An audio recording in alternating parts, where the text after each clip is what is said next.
क्यों बन रही है? क्योंकि 10th, वो कहता है कि ये जो 10th जिस राशि में 10th लॉर्ड बैठा हुआ हो नवांश में जाके, उस राशि का जो स्वामी है उच्च का हो जाए। पहली बात तो उच्च का हो गया शनि यहाँ पर, क्योंकि शनि मकर राशि का स्वामी है, शनि उच्च का हो गया। और उस उच्चता की राशि में तो बैठा ही है, उसके साथ में 9th और 10th हाउस में भी आपस में रिलेशनशिप हो। देखिए सातवीं राशि का स्वामी जो बुध है यहाँ पर, सॉरी शुक्र है, शुक्र 9th हाउस में बैठा हुआ है, तो 9th हाउस से भी 10th हाउस का रिलेशनशिप हो गया। ये इसकी होती है। अब मैं जरा पढ़ के सुनाता हूँ इसको।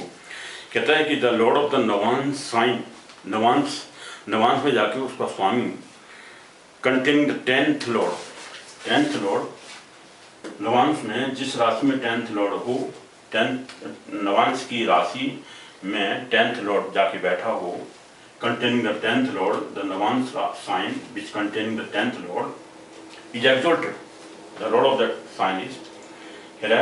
Okay, 10th lord is strong. पहली बात तो strong होना चाहिए, strong तो है ही, उसका हो गया शनि यहाँ पर, is strong and there is a natural relationship between, or there is a link between 9th and 10th lord. 10th house और 9th हाउस और 10th हाउस में आपस में रिलेशनशिप भी हो, आपस में संबंध हो, तो भी कह रहे 9th Lord and 10th Lord, 9th Lord of the 10th house और 9th हाउस दोनों में आपस में रिलेशनशिप भी हो। तो यहाँ देखिए सातवीं राशि का स्वामी यहाँ पर जो जन्म कुंडली उसके अंदर 9th हाउस में बैठा हुआ, तो 9th हाउस में 10th हाउस में यहाँ भी रिलेशनशिप है। और गुरु के वो भी बुध के साथ बैठा हुआ, उच्च के ग्रह के साथ में दोनों मित्र हैं, है ना। इसलिए 9th हाउस 10th हाउस में भी होना चाहिए। इसलिए जब ध्यान समाधि हो, 10th क्या होता है? प्रोफेशन दिखाता है। 10th हाउस जो होता है वो होता है प्रोफेशन का हाउस। 10वां घर हमारा जो प्रोफेशन होता है, मेजर जो आपकी एक्टिविटी होती है लाइफ की, उसको रिप्रेजेंट करता है, उसको बताता है। तो इसलिए 10th हाउस यहाँ पर प्रोफेशन क्या रहा है इनका, जब ध्यान समाधि योग बना। बाद में ये समाधि लगाते हैं, ध्यान करते हैं, मेडिटेशन, ध्यान करना, जब करना, ये सब चीज़ करते रहे लाइफ लॉन्ग बाद में। और बचपन से भी वही उसी ध्यान भक्ति की तरफ इनका ध्यान था, ठीक है ना। इसलिए जब ध्यान समाधि योग बनता है, इसका क्या रिजल्ट होता है? रिजल्ट बताता हूँ। The person will be engaged in meditation and spiritual pursuits, और धार्मिक प्रवृत्ति हो जाती है इनकी, स्पिरिचुअल परस्यूट्स में लग जाती है। सॉरी तो स्पिरिचुअल परस्यूट मतलब धार्मिक यात्रा में निकल पड़ते हैं, धार्मिक हो जाते हैं और धर्म को फॉलो करते हैं, है ना। धर्म की यात्रा करते हैं, धर्म में लग जाते हैं। तो ये धार्मिक यात्रा करते हैं, मेडिटेशन करते हैं, ध्यान लगाते हैं, नाम ये जप, ध्यान, समाधि योग, समाधि लगाते हैं, मेडिटेशन करते हैं, ध्यान लगाते हैं, ध्यान मतलब मेडिटेशन करते हैं और स्पिरिचुअलिज्म में लग जाते हैं। तो ध्यान की तरफ बढ़ जाते हैं जब ध्यान समाधि योग है इनका। अब आते हैं सूर्य गुरु। अब इन जो लास्ट के हैं, जो दो ग्रह बैठे हुए हैं आपस में, इनको मैं बाद में लेता हूँ, पहले इनको देखते हैं। अब आते हैं यहाँ पर, हमने कहाँ तक किया हुआ था? 10th तक कर लिया, अमर कीर्ति योग कर दिया। तो 10th हाउस का स्वामी बेनिफिक हो, यानी शुभ ग्रह हो, और शुभ ग्रह से दृष्टिगत हो, वहाँ गुरु देखता है 9th राशि से, यहाँ से धनु राशि में गुरु बैठा हुआ अपनी राशि में 4th हाउस से 7वीं दृष्टि से गुरु भी देखता है बुध को, और बुध 10वें घर में अपनी राशि में बैठा हुआ। इसलिए 10th का स्वामी, 10वें घर का स्वामी शुभ ग्रह में बैठा हो, शुभ राशि में, थोड़ी शुभ ग्रह हो, शुभ राशि में बैठा हुआ हो, और शुभ ग्रह से दृष्टिगत हो, शुभ ग्रह 9th हाउस से देखता है। साथ में सूर्य बैठा हुआ है, सूर्य भी हालांकि मैलिफिक होता है सूर्य, यानी उसमें ज़्यादा फायर होती है, लेकिन फायर होने के बावजूद भी मित्र हैं दोनों, बुध और सूर्य दोनों मित्र हैं। और यहाँ पर भी गुरु भी मित्र होता है सूर्य का, तो गुरु भी देखता है। लेकिन बुध और गुरु में इनैमिटी होती है, दुश्मनी होती है, लेकिन फिर भी गुरु देखता है। तो गुरु देखने से सूर्य प्रबल हो जाता है। तो 10th हाउस यहाँ पर दिग्बली है सूर्य, इसलिए शुभ ग्रह से प्रभावित भी है। तो बुध यहाँ पर अपनी राशि में शुभ ग्रह बैठा हुआ, 10th हाउस में बैठा हुआ, तो ये अमर कीर्ति योग होता है। कीर्ति इनकी अमर होती है, यानी अमरत्व प्राप्त करते हैं। इनके फिजिकली तो लोग अमर नहीं हो सकता, 100 ईयर टू 120 और जो भी लाइफ रहती है, उस लाइफ के बाद जब डेथ होती है आदमी की, उसके बाद उनका नाम रहता है हमेशा। तो इसके कहते हैं इमॉर्टलिटी योग, अमरत्व की प्राप्ति हो जाती है, अमर कीर्ति योग होता है। कीर्ति अमर होती है। दूसरी बात, अमर का मतलब ये भी होता है इनकी जो कीर्ति होती है, इनकी जो ख्याति होती है, जो प्रसिद्धि प्राप्त करते हैं, वो प्रसिद्धि बिना किसी उसकी होती है, यानी बिना उसमें कोई स्पॉट नहीं होता, मतलब कोई गलत चीज़ नहीं होती, अच्छी प्रसिद्धि होती है, प्रसिद्धि बड़ी शुभ होती है, अशुभ नहीं होती। तो अमल बिना किसी मल की होती है, किसी अमल कीर्ति होती है, कीर्ति इनकी बड़ी शुभ कीर्ति होती है, प्रसिद्धि अच्छी प्राप्त करेंगे। अमल कीर्ति योग होता है कि वो 10th हाउस बहुत स्ट्रॉन्ग है। देन आता है कृष्ण योग 11, देखिए 11वां क्या है, कृष्ण योग। कृष्ण योग कैसे बनता है कि 7वें घर में केतु और शनि दोनों बैठे हुए हो तो कृष्ण योग बन जाता है। कृष्ण योग जो बनता है वो क्या होते हैं, दूसरा कृष्ण योग भी होता है। सॉरी, कृष्ण योग कैसे बनता है, कृष्ण योग मतलब लग्न स्वामी, हाँ लग्न का स्वामी अगर शुष्क राशि में बैठा हुआ, सॉरी ये जो वो है, ये तो ब्रह्म दोष बनता है। उसको जो बता था अभी कि 7वें घर में शनि और केतु बैठा हुआ तो उसे ब्रह्म दोष बोलते हैं। बाद में लिखा हुआ ये ब्रह्म दोष, 15वां है ब्रह्म दोष, वो शनि और केतु की वजह से 7वें घर में बैठे हुए उससे ब्रह्म दोष बनता है। जबकि कृष्ण योग क्या होता है, कृष्ण मतलब लोग दुबले पतले रहते हैं, ज़्यादा हेल्दी नहीं हो सकते, कभी दुबले पतले होते हैं। और कृष्ण योग है यानी जो हेल्थ होती है, यानी काफ़ी क्या कह सकते हैं आप कि जो फिजिक होती है, बॉडी होती है फिजिकली, ये कृष्ण टाइप होती है, मतलब दुबले पतले से होते हैं, ज़्यादा मोटापा नहीं आता कभी, और हमेशा कृष्ण रहते हैं। कृष्ण मतलब दुबले पतले। इसका कब बनता है दुबला पतलापन, जब लगन का स्वामी कौन है, कन्या राशि है। लगन में कन्या राशि जो होती है उसका स्वामी शुष्क राशि में बैठ जाए, शुष्क राशि मतलब ड्राई साइन में, सूखी राशि में और शुष्क राशि में बैठ जाए, तो वहाँ पर जो बुध है कन्या राशि का स्वामी तीसरी राशि में बैठा हुआ मिथुन राशि में 10वें घर में। और मिथुन राशि कैसी होती है, ड्राई साइन होती है, शुष्क राशि होती है। सिंह राशि 1, 2, 3 और सिंह राशि, ये 4 राशियाँ है ना, क्या कहलाती है, शुष्क राशि कहलाती है, ड्राई साइन कहलाती है, ड्राई राशियाँ होती हैं, शुष्क राशियाँ होती हैं। शुष्क राशि में बैठा हुआ हो सूखी राशि में, तो उस राशि की वजह से ड्राई साइन की वजह से, यानी ड्राई लग्न में बैठने से, लग्न का स्वामी ड्राई साइन में बैठा हुआ हो, शुष्क राशि में बैठा हुआ हो, तो उस आदमी का जो शरीर होता है वो मोस्टली ऑयल लेस होता है, यानी शुष्क टाइप का होता है, ड्राई बॉडी होती है, ज़्यादा से ज़्यादा ऑयली स्किन वगैरह नहीं होती है। और एक तो ये होता है ऑयली स्किन नहीं होती है, ड्राई स्किन होती है। दूसरी बात दुबले पतले रहते हैं। कृष्ण योग, हमने कृष्ण योग 11वां। और पराक्रम योग, पराक्रम योग कहते हैं कि 10th। अब देखिए पराक्रम योग मैंने इसको नोट भी किया हुआ है। पराक्रम योग है, इनकी कुंडली बहुत ही अच्छा पराक्रम है, मतलब ज़्यादा से ज़्यादा प्रबल प्रचार करेंगे, बॉडी में पराक्रम रहेगा, हमेशा बहुत ही तीव्र काम करेंगे, है ना। प्रचार जो पराक्रम योग है इसको जरा मैं प्रॉपरली डिफाइन करता हूँ जिससे कि क्लियर बात हो जाए। पराक्रम योग देखें, देन पराक्रम योग की बाद में है ब्रह्मदोष दीर्घायु योग, निष्कपट योग। निष्कपट योग भी है, पराक्रम योग है। निष्कपट योग तो 4th हाउस अगर शुभ ग्रह हो 4th हाउस में तो निष्कपट योग बोलते हैं। कभी कोई आदमी कपट नहीं कर सकता, हमेशा शुभ का मतलब शुभ, किसी को धोखा नहीं दे सकते, निष्कपट ही होते हैं, कोई कपट नहीं कर सकते, किसी का डिसीट नहीं कर सकते, किसी को धोखा नहीं दे सकते, है ना, उसको कहते हैं निष्कपट योग। तो निष्कपट योग है इनकी कुंडली में। दूसरा है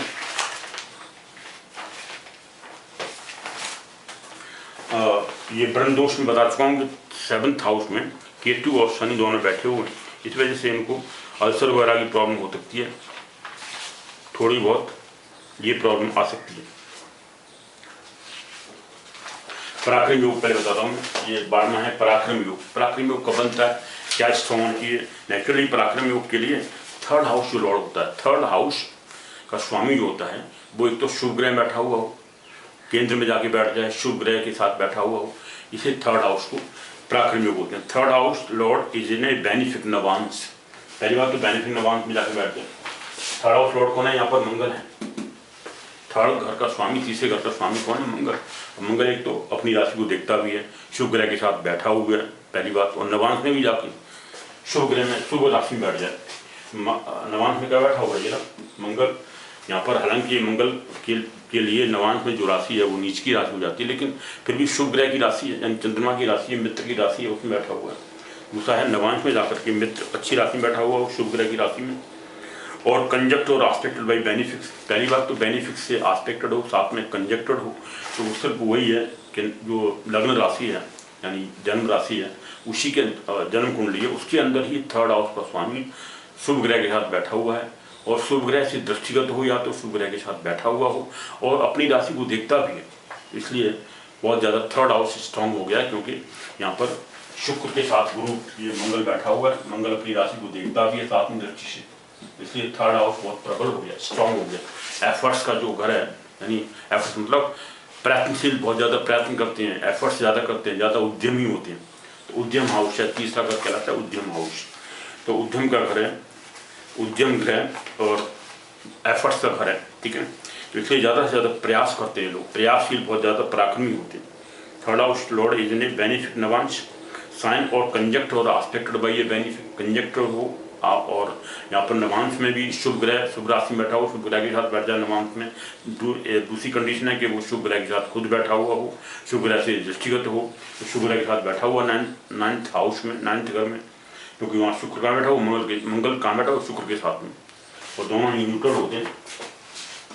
मंगल यहाँ पर शुक्र के साथ बैठा हुआ नाइन्थ हाउस के अंदर, और वहाँ से अपनी राशि को देखता भी है, तीसरे घर को देखता भी है, सेवंथ दृष्टि से, सातवीं दृष्टि से अपनी राशि को देखता भी है। तीसरा घर बहुत ही स्ट्रांग हो गया, इसलिए पराक्रम का योग बनना है, ठीक है।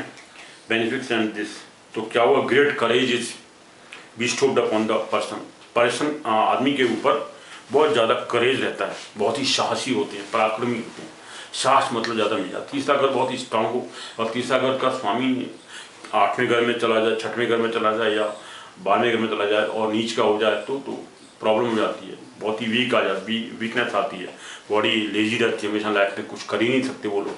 तो यहाँ पर थर्ड हाउस बहुत ही स्ट्रांग हो गया। थर्ड हाउस का स्वामी शुभ ग्रह के साथ बैठा हुआ नाइन्थ हाउस में, और वहाँ से अपनी राशि को देखता भी है, इसलिए तीसरा घर बहुत ही स्ट्रांग है। नवांश में भी शुभ राशि में बैठा हुआ, हालांकि नवांश में जाकर नीच का हो गया, तो वहाँ वो अलग चीज़ है, उसके बारे में बाद में कभी डिस्कस करेंगे कि नवांश में जाके अगर कोई ग्रह नीच का हो जाता है तो उस नवांश किसको रिप्रेजेंट करता है। नवांश मोस्टली अलग उसके लिए बनाया जाता है, मैरिड लाइफ के बाद में देखते हैं कि उसकी क्या कंडीशन होती हैं। चलिए हम उसको बाद में डिस्कस। अब आते हैं अगली, निष्कपट योगा, 13वां है यहाँ का निष्कपट योगा। निष्कपट योग क्या बोलते भाई, ये निष्कपटी होते हैं, कोई कपट नहीं कर सकते किसी के साथ में भी, धोखाधड़ी नहीं कर सकते, बहुत ही ईमानदार होते हैं, शुभ कार्य करते हैं, अच्छे निष्कपट योग है। फिर इसको भी अच्छी तरह प्रॉपर्ली डिफाइन करता हूँ। निष्कपट योग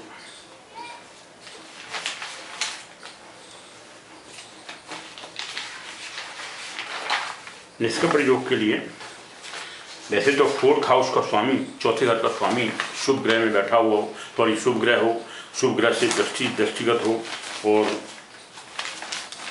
शुभ ग्रह के साथ बैठा हुआ हो, तो हम उसको निष्कपट योग बनाता है। निष्कपट योग के लिए चौथे घर का स्वामी अच्छा होना चाहिए, शुभ ग्रह होना चाहिए, शुभ ग्रह से दृष्टिगत हो, निष्कपट योग ये है। कह रहा था फोर्थ हाउस, चौथा घर is occupied by A benefic planet. चौथा घर में नेचुरली गुरु बैठा हुआ है, चौथे घर में, ये चौथे घर में गुरु बैठा हुआ है, तो चौथे घर में गुरु, एक तो कह रहा है चौथे घर इज ऑक्यूपाइड बाई, चौथे घर में कोई शुभ ग्रह बैठा हुआ हो, और शुभ ग्रह अगर अपनी राशि में बैठा हुआ है तो बहुत ही अच्छा होगा, इसलिए निष्कपट योग है। चौथे घर का स्वामी चौथे घर में बैठा हुआ हो, चौथा घर का स्वामी शुभ ग्रह हो, तो शुभ ग्रह गुरु बहुत अच्छा बैठा हुआ है तो चौथे घर में, तो निष्कपट योग बनता है। जो कह रहा है fourth house is occupied by benefic और प्लैनेट, और ये जो इन जो ओन साइन अपने ही राशि में बैठा हुआ हो, फ्रेंडली हो, फ्रेंडली साइन के साथ बैठा हुआ और एक्सॉल्टेशन में हो, और fourth house is being a benefic sign, the person is pure hearted, तो आदमी प्योर हार्टेड होता है ना, कोई कपट नहीं रखता, कोई किसके साथ में धोखाधड़ी नहीं कर सकता, एकदम ईमानदारी के साथ में हमेशा बिहेव करते हैं लोग। ऐसा चौथा घर किसी का भी शुभ ग्रह बैठा हुआ चौथे घर में तो निष्कपटी होते हैं, कपट नहीं कर सकते, ठीक है, निष्कपट योग बनता है। चौथे घर का स्वामी एक्सॉल्टेड हो, उच्च का हो, चौथे घर का स्वामी उच्च का हो जाए, चौथे घर में शुभ ग्रह बैठा हुआ हो, है ना। कई लोगों का है गुरु चौथे घर में बैठा हुआ है, मोदी जी का भी चौथे घर में बैठा हुआ है गुरु, वहाँ भी उनका गुरु चौथे घर में बैठा हो, शुभ ग्रह बैठा हुआ हो, शुभ ग्रह से दृष्टिगत हो, वहाँ पे शनि उनका 10वें घर में से अपनी राशि को देखता भी है, क्योंकि उनकी राशि लग्न में 8वीं है, 8, 9, 10, 11, 11वीं राशि है वहाँ पर, तो 11वीं राशि में गुरु बैठा हुआ है। गुरु 11वीं राशि में शुभ ग्रह है, और गुरु और शनि दोनों ही न्यूट्रल होते हैं, एनिमी कर नहीं होते, क्या होते हैं, दोनों एक से दुश्मन नहीं होते, ठीक है। एक दूसरे से मिश्रित वो होती है, बिहेवियर होता है, दोनों मित्र भी नहीं होते और दुश्मन भी नहीं होते। लेकिन साथ में शनि देखता भी है 10th हाउस में उनका, तो वहाँ पे भी गुरु, इसलिए लोग किस निष्कपट योग होता है। कई कुंडलियों में निष्कपट योग होता है। चौथे घर का स्वामी शुभ ग्रह हो, शुभ ग्रह के साथ बैठा हुआ हो, शुभ ग्रह की राशि हो, शुभ ग्रह की राशि में अपना वहाँ चौथे घर में बैठा हुआ हो स्वामी, जैसा कि यहाँ बनता है, तो निष्कपट योग बन गया।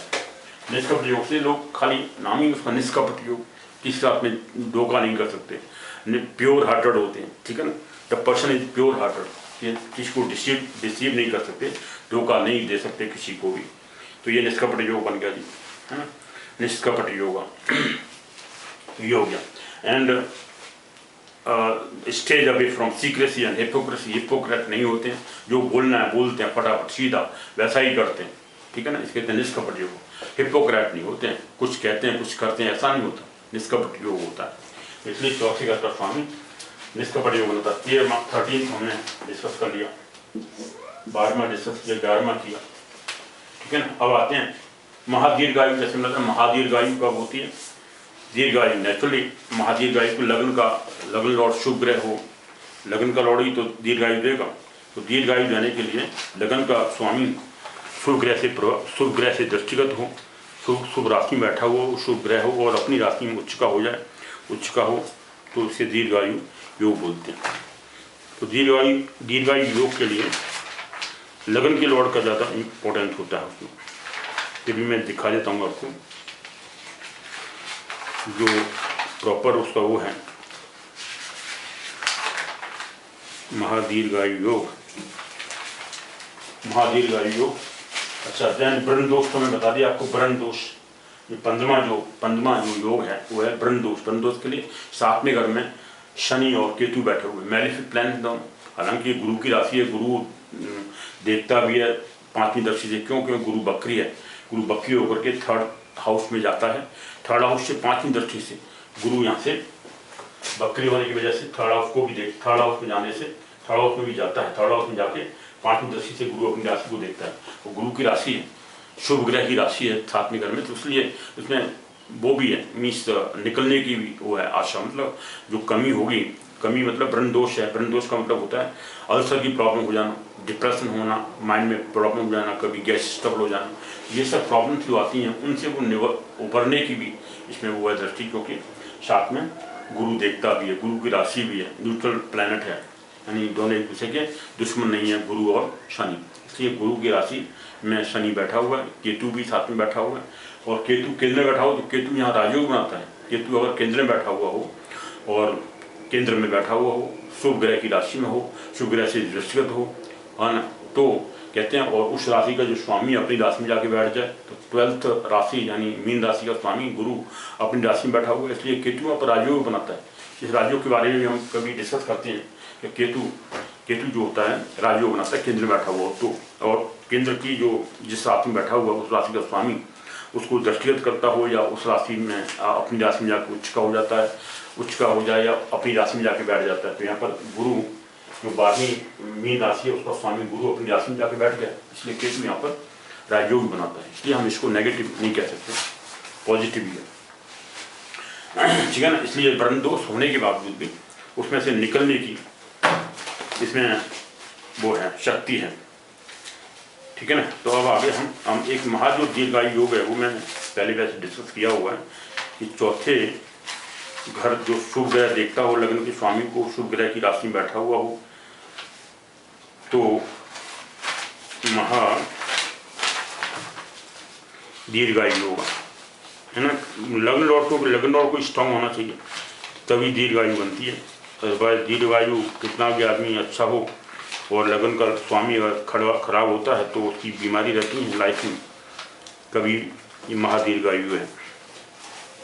कह रहा है जुपिटर वीनस, जुपिटर हो, शुक्र हो, ये सभी पाइसिस लग्न में हो, या और मून ये सभी टॉरस में हो, या नवांश में जाकर के टॉरस राशि में बैठ जाए। और मार्स इज गेन्ड सस्यांश will obtain a number of years instead of reaction of sacred hints, है ना। महादीर्घायु योग में क्या है, जुपिटर, वीनस और चंद्रमा, गुरु, शुक्र और चंद्रमा, ये अच्छी राशि में बैठे हुए, शुभ ग्रह में बैठे हुए, शुभ राशियों में। तो गुरु यहाँ पर अच्छी राशि में बैठा हुआ है, अपनी धनु राशि में बैठा हुआ है। शुक्र भी अपनी राशि में बैठा हुआ है ना, 9th हाउस में जाकर के। तो शुक्र बैठा हुआ, बुध भी अपनी राशि में बैठा हुआ, तीन शुभ ग्रह अपनी अपनी राशि में बैठे हुए हैं। इसका मतलब केंद्र में, तो केंद्र में बैठे हुए हैं, त्रिकोण में शुक्र बैठा हुआ है, अपनी अपनी राशि में बैठे हुए हैं। और चंद्रमा भी यहाँ बैठा हुआ है, लेकिन चंद्रमा 9th में जाकर के भी ये शुभ ग्रह की राशि में बैठा हुआ है। ये तुला राशि में बैठा हुआ, तुला राशि जो कि शुभ ग्रह की राशि है। और जो शुभ ग्रह तुला राशि का स्वामी शुक्र है, वो 9th हाउस में आके यहाँ बैठ जाता है अपनी राशि में। इसलिए यहाँ पर भी इसलिए महादीर्घायु बनती है, इसे कहते हैं महादीर्घायु योग। वो कहते हैं कि चारों ही ग्रह 9th 4th घर का स्वामी, जैसे गुरु है यहाँ पर, गुरु शुक्र चंद्रमा और बुध भी यहाँ पे हमने इंक्लूड कर लिया, तो बुध भी अपनी राशि में बैठा हुआ है, शुक्र भी अपनी राशि में बैठा हुआ है और गुरु भी अपनी राशि में बैठा हुआ है। तो तीन ग्रह अपनी राशि में बैठे, शुभ ग्रह जो हैं ये सभी शुभ ग्रह कहलाते हैं। चंद्रमा भी शुभ ग्रह कहलाता है। तो शुभ ग्रह अपनी राशि में बैठा हो या 9th में जाकर शुभ ग्रह अपनी शुभ राशि में बैठ जाए, यानी शुभ ग्रह की राशि में बैठे हुए हो। चंद्रमा यहाँ पर 9th में जाकर शुभ ग्रह की राशि में बैठा हुआ है, तुला राशि में। तुला राशि शुभ ग्रह की राशि होती है, इसलिए बेनिफिक प्लैनेट की राशि होती है। तो बेनिफिक प्लैनेट्स तुला राशि का स्वामी शुक्र है। शुक्र यहाँ पर 9th में उसमें जन्म कुंडली में 9वें घर में बैठा हुआ अपनी राशि में। तो इसलिए चारों ही ग्रह जो शुभ ग्रह हैं वो बहुत अच्छी कंडीशन में बैठे हुए हों, शुभ ग्रह अपनी अपनी राशि में बैठे हुए हों, तो महादीर्घायु बनती है। ठीक है ना, महादीर्घायु योग बनता है। तो यहाँ महादीर्घायु योग बनता है। अब जैसे जुपिटर वीनस वगैरह ये सभी पाशी में बैठे हुए, पाशी में मीन राशि में बैठे हुए हों, टॉरस तुला उसमें ये दूसरी राशि में बैठे हुए, शुक्र दूसरी राशि में बैठा हुआ है, इसमें वृष राशि में। तो जो दूसरी राशि है वृष राशि कहलाती है, मेष वृष। तो वृष राशि में बैठा हुआ है शुक्र। तो शुक्र गुरु ये अपनी अपनी राशि में बैठे हुए हैं। तो यहाँ पर धनु राशि में बैठा हुआ गुरु, मीन राशि में ना होकर के धनु राशि में बैठा हुआ गुरु, इसका मतलब या मीन राशि में बैठा हुआ गुरु धनु राशि में बैठा हुआ अपनी राशि में बैठा हुआ हो, या शुक्र भी धनु राशि इसमें मीन राशि में बैठा हुआ हो, क्योंकि मीन राशि में शुक्र उच्च का हो जाता है ना। तो मीन राशि में शुक्र बैठा हुआ हो या मीन राशि में न होकर के तो वृष राशि में बैठा हुआ हो, तो यहाँ पर दूसरी राशि जो वृष राशि कहलाती है। तो शुक्र यहाँ पर अपनी राशि वृष राशि में बैठा हुआ, और चंद्रमा भी शुभ राशि में बैठा हुआ। हालांकि चंद्रमा वहाँ पर शनि की राशि में बैठा हुआ है इसमें, लेकिन लग्न में उसमें 9th में जाकर के शुभ ग्रह की राशि में बैठा हुआ है। ये देखिए तुला राशि में बैठा हुआ है चंद्रमा भी शुभ राशि में बैठा हुआ है, और बुध तो अपनी राशि में बैठा हुआ है, ये लग्न का स्वामी है ना। ये सभी ग्रह जो शुभ ग्रह होते हैं वो अगर अपनी अपनी राशि में बैठे हुए हों, उच्च की राशि में बैठे हों, शुभ ग्रह की राशि में बैठे हुए हों, तो महादीर्घायु बन जाती है। इसलिए महादीर्घायु बनता है यहाँ पर। इससे क्या होता है, मतलब 100 ईयर्स से ऊपर एज जाती है। जो अपने ये जो महादीर्घायु होता है वो कहाँ से कैसे तुलना करते हैं, तुलना मतलब ये होती है कि अपने घर में जितने भी लोग होते हैं उनसे उनकी आयु ज़्यादा होती है, मतलब ये होता है कंपेरेटिवली। बाकी और लोगों से हम कंपेरिजन नहीं कर सकते। महादीर्घायु का योग जो कुंडली होती है, कुंडली अपने घर के लोगों से ही तुलना कर सकते हैं कि उनके बजाय बाकी जो जितने घर के और मेंबर्स हैं उनसे अच्छी आयु जाती है, इनकी सबसे ज़्यादा आयु होती है। दीर्घायु योग है महादीर्घायु योग, ठीक है ना। जो एक्चुअल की आयु होती है उससे भी महा आयु होती है, मतलब उससे भी आगे निकल जाते हैं। पिछले शास्त्रों में वर्णित नहीं है ऐसी आयु होती है। हम आते हैं ब्रह्म दोष, जैसे मैंने बता दिया ब्रह्म दोष क्या होता है। केतु और शनि 7th हाउस में बैठने की वजह से इनको ब्रह्म दोष है, और ब्रह्म दोष की वजह से क्या हो जाता है, इनको प्रॉब्लम होती है, अल्सर वगैरह की प्रॉब्लम होती है, मतलब स्टमक से रिलेटेड, ठीक है ना। खाने पीने की जो प्रॉब्लम होती है वो आ सकती है, खाने पीने की प्रॉब्लम से अल्सर की प्रॉब्लम हो सकती है, या क्योंकि 7वां घर हमेशा अपने नीचे की पोर्शन को रिप्रेजेंट करता है, खाने स्टमक वगैरह से नीचे का जो पोर्शन है उसको रिप्रेजेंट करता है। तो इसलिए ये जो ब्रह्म दोष है, ब्रह्म दोष प्रॉब्लमेटिक है, वो केतु और उसकी वजह से बनता है, शनि की वजह से। यहाँ पर शनि और केतु यहाँ पर 7वें घर में बैठे हुए, इस वजह से इनको ब्रह्म दोष है कुंडली में। ये इसकी प्रॉब्लम से क्या होता है, डिप्रेशन वगैरह, अल्सर की प्रॉब्लम हो जाए, पेट से रिलेटेड प्रॉब्लम हो सकती है, उससे बच के जाना चाहिए, ठीक है ना। हम ये हो गया। अब हम आते हैं नेक्स्ट कहल योग। कहल योग हालांकि मैं बता चुका हूँ। कहल योग में क्या होता है कि शुभ ग्रह जो वो होता है 9th लॉर्ड और 4th लॉर्ड, 4थे घर का स्वामी और 9th घर का स्वामी, ये दोनों एक दूसरे के एक तो अपनी ही राशि में बैठे हुए हों केंद्र, और एक दूसरे से म्यूचुअल राशि में बैठे हुए हों, चौथे घर का स्वामी और 9th घर का स्वामी एक दूसरे से केंद्र में बैठे हुए हों। तो यहाँ पर देखिए वो चौथे घर में वो बैठा हुआ है, केंद्र में ही है अपनी राशि में, और गुरु यहाँ पर अपनी राशि, वो शुक्र अपनी राशि में बैठा हुआ है। इसलिए हम इसको फ्रेंड्स, इनको ज़रा देखने में प्रॉब्लम हो रही है, आई थिंक दूसरे उसको देखता हूँ पेजेस। अच्छा, ब्रह्म दोष के बारे में हम बता रहे थे कि ब्रह्म दोष क्या होता है।